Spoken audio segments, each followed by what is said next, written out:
Hey dudettes, my name is Ayla and welcome back to Coming Out on Top. Last time a bunch of shit happened. We went into Alex's route, I assume, and we got really close to him. Unfortunately, a guy named Graham is like trying to get some school policies changed so that a teacher who has any sort of relationship with a student is going to not just get a slap on the wrist, as he called it, but is gonna get fired. And he has some girl who's a redhead who is helping him somehow. We are thinking he maybe like took pictures of us or something, but Alex and Mark hasn't really done anything. Like, I mean, they haven't been kissed, for fuck's sakes. I mean, I don't think he can really do anything, but I'm worried. I don't want anything to happen to him. Monday. Before you know it, it's time for our next anatomy class. You're worried if Alex is going to be late again. The students are on edge, wondering whether he's going to flip out like last time. As Alex enters the lecture hall, he looks confident, not a trace of nervousness anywhere on his face. He seems to have returned to his normal self. All right, the endocrine system. Endocrine, whatever. Well, at least he seems enthusiastic. You know what, class? Fuck it. It's a gorgeous day outside. Have an afternoon off. Enjoy yourselves. Okay, maybe not. A girl in the front row pipes up. But we're paying, actual money for this education. Then here's the lesson. When you're given an opportunity to have a little fun, take it. Take it, hold it in your arms, caress every little hair on its head. Because what you don't know, and what I'm teaching you, is that every day and month and year that you get older, you're going to forget a little bit of what you knew full well as a child. How to have fun. Oh my god. Because the universe is coming for you. It's coming for each and every one of your sweet asses. It will try to impose its will on you. It will try to bend you around, tie you in knots until you're following so goddamn many rules that you don't have time to do anything else. Oh my god! And the only thing that can stop it is you. Only when you say fuck you to the rules. Let your spirit run wild for a bit. Only then are you truly you instead of being a good little rule follower. Keep your spirit in its cage for too long and it grows weak. It dies a little more every day. It needs exercise. It needs to get out and bark and howl at the moon and remember where it came from. And that is the lesson. Now get the hell out of my sight. Go roll in the grass, play tag, fuck a stranger. Just do something. Something you've never done before. Make some noise. Do some reveling. Revel in everything. Revel, I implore you. Revel! With that, Alex picks up his things and walks out of the room. The class stares at him, mouths hanging open in shock. You consider running after him. But you're supposed to maintain a strict student-teacher relationship, right? I'm following him. As other students begin collecting the things, you grab your stuff and head out the door. You lost sight of him. You try his office, the door is locked, closed. You give the door an urgent knock. Nothing. Come on, Alex. You knock again. Suddenly you hear his voice muffled behind the door telling you to come in. I'm sorry, I suppose I shouldn't be following you and making a scene, but I need to know what's going on. Thanks for checking up on me. I need to talk to you in any case before they do. Alex sighs. Would you mind closing the door, Mark?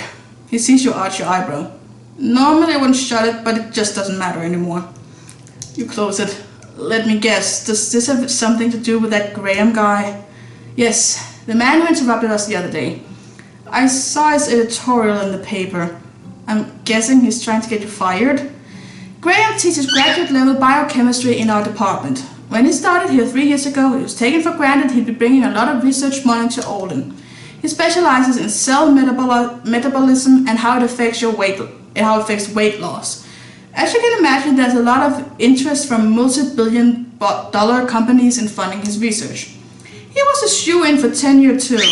Most candidates have to wait at least 5 years, but it seemed like he was on the fast track. Unfortunately for him, his research hit a snag. His recent paper to a journal was retracted. There's been some question as to whether his initial results were just flukes. So he's doing another round of experiments this year in his quest for a multi-million-dollar grant. Not to mention the tenure and influence that will inevitably come with it. But what does all this have to do with you? Well, tenured professors at this university, like in the rest of the country, are a rare and shrinking species. There's only going to be one spot open in our department for a long, long time. When I was hired this year by the dean, I don't think Graham was worried. He saw me as primarily a lecturer and a researcher second. Sure, you get great ratings from your students, but you're not really a threat as a tenure candidate if you don't bring in the money. But he's seen my track record, and it's only the matter of another publication before I could be considered for tenure as well. This would have all been a non-issue if his recent publication hadn't been retracted, of course. The timing couldn't be worse for him, given that he's being reviewed for tenure this year. And so your biggest threat to getting tenure? That's what this is all about? That's only part of me. The dean likes me, my teaching abilities, and the work I've published. She actually wooed me from my former school by suggesting the possibility of an early tenure review, possibly even within the first year. The dean and Graham had some kind of falling out over this. I was still hired, much to Graham's dismay. Again, it wasn't going to be a big deal if Graham's paper had never been retracted and helped secure his grant. But ever since the retraction, he's been convinced the dean and I have teamed up against him, which is totally untrue. I stepped into all of this blind. So he's decided to pursue a narrative that will make me look bad, but more importantly, will make the dean look worse by association. To the point where he's following you around, harassing you. As you saw last week, Graham came to my office directly to tell me his plans for a faculty-wide meeting on the professional code of conduct. The topic is sexual relations between professors and students. The dean's tired of his histrionics and refused to grant his request. Unfortunately, you can see this only provoked him to write an OPED in the paper, drawing immediate suspicion to our department. It doesn't look good, Mark. The dean had to back down and grant his request. Graham approached me again yesterday. Apparently, we are going to be having an administrative meeting next week. Mark, it's a hearing about me, not a general discussion about policy. They're starting an investigation. What? He's got no proof! That's what I thought too, Mark, but I'm wrong. Graham's hinted that he has a photo of you and me from that day in the locker room. It's not explicit, but it looks far from innocent. Well, that explains it. There was this girl in the locker room who took a photo of us. Oh, it's probably one of his poor PhD lackeys tailing me. I wonder if he was just waiting for the new naive professor to trip up and do something idiotic. But we didn't do anything. Well, anything really bad. It doesn't matter. That photo looks incriminating. In any case, Graham's been very smooth about this. He hasn't delivered the photo to the administration yet. He's hoping to just back down politely, finish up the semester here, and quietly apply to another school. Hands stay clean, nothing ends up on public record. He doesn't want to make a big stink about this. He and the dean are already on poor terms. There's some good news though, Mark. Good news? No matter what happens, you can't be kicked out of school or reprimanded. The onus of responsibility is solely with the professors. You'll be able to finish your semester here and graduate without a hitch. Well, that's good. When I explained to them during the investigation that it was all my fault and you did absolutely nothing, you don't need to explain anything, Mark. I'm withdrawing from Orlin. What? I've already written my letter of resignation and I'm handing it to the dean on Monday. I'm done here. Graham has too much power within the administration now. This investigation means a lot of people will be prying into my private affairs. Even if I survive the hearing unscathed, I can't stay in a place where I'm constantly being harassed. Look at what happened today. I choked. That's never happened to me before. Even back in my early days of teaching. It wasn't even Graham and the threat of hearing that's been getting to me. It's the fact that I can't teach in these circumstances. You listen, trying to believe your ears. You search for the right words to say. I understand. You have to leave before the shit hits the fan. If there's an investigation of damage your reputation, your career, you can't do this. I'm really going to give up so easily. I feel like it's obvious which one is the good one, but I can't be 100% sure, so I'm just gonna say you can't give up. I don't know if I'm cut out for this aspect of academia, Mark. I'm not a political person. Sometimes I think I'd be better suited for something that doesn't require so much political acumen. Look, you're a great professor. Please reconsider. You can't let him win so easily. I know I'm just one of hundreds of students you have, but I'd hate to think you'd stop teaching over this. You're wrong. You're not just one of 100 students to me.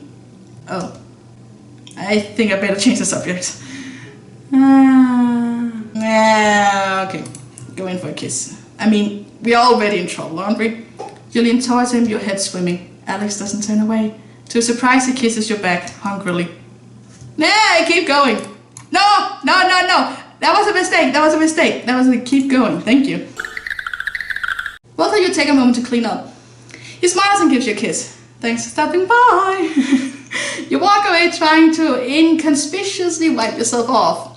Wednesday. You check your phone and see a half a dozen text messages from Penny.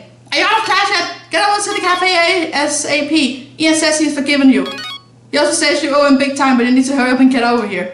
What do you mean forgiving him? Forgiving me? I didn't do anything. Technically, I mean, it's not my fault he has feelings for me. This better not be one of your pranks, Ian. You're out of breath by the time you reach the cafe.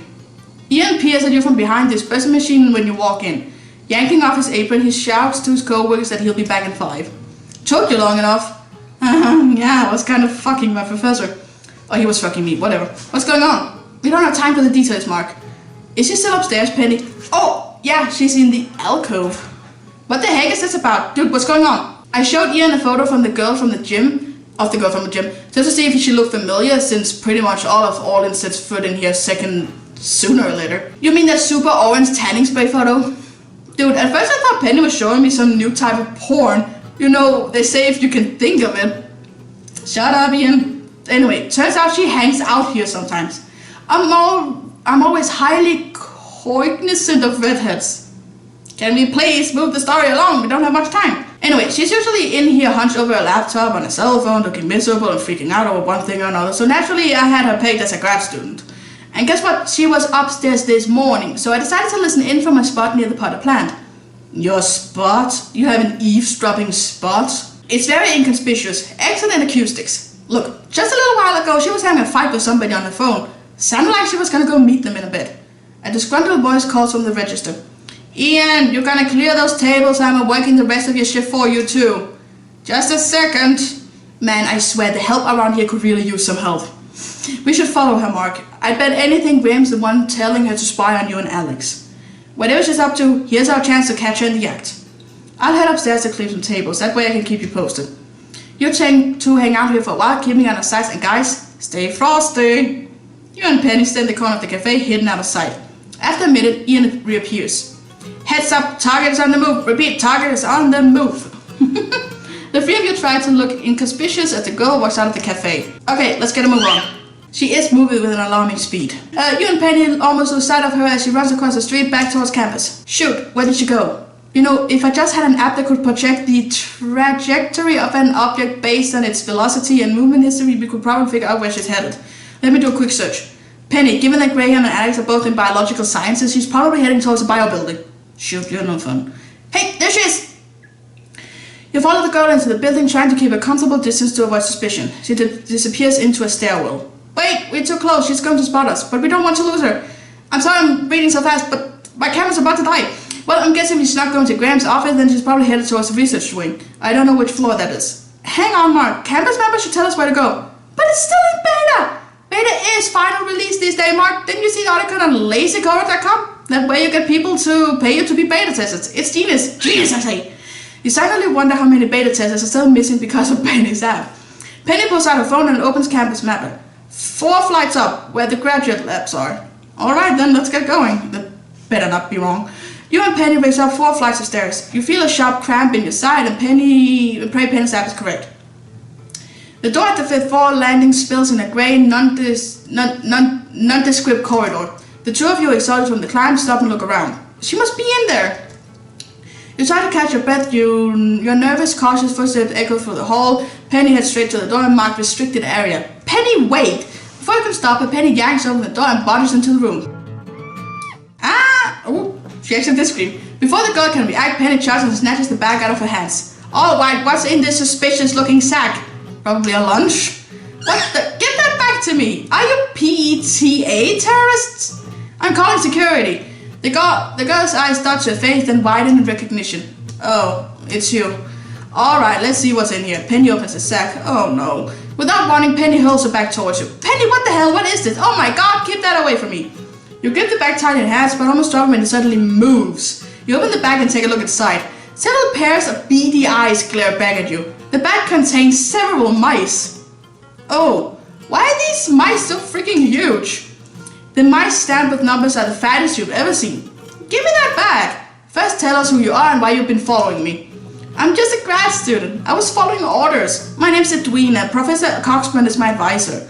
He's the one who asked me to spy on Professor Davies. Why would you even agree to that? Look, you have no idea what it's like being a grad student having Graham as your advisor. I do all his errands, his grunt work. I'm basically a slave. You should know it wasn't always like this, okay? I was initially thrilled when Graham agreed to be my advisor. He's done groundbreaking research on cellular metabolism. I enrolled in his biochemistry program and all, and just to work with him. His research was attracting interest from international drug manufacturers. Stuff that might lead to the development of an effective weight loss pill. Ooh, you can only imagine how many millions of dollars gravitate towards something like this. That's true. But it wasn't why I was dying to work with him. I'm interested in cellular metabolism because of its link to the camera.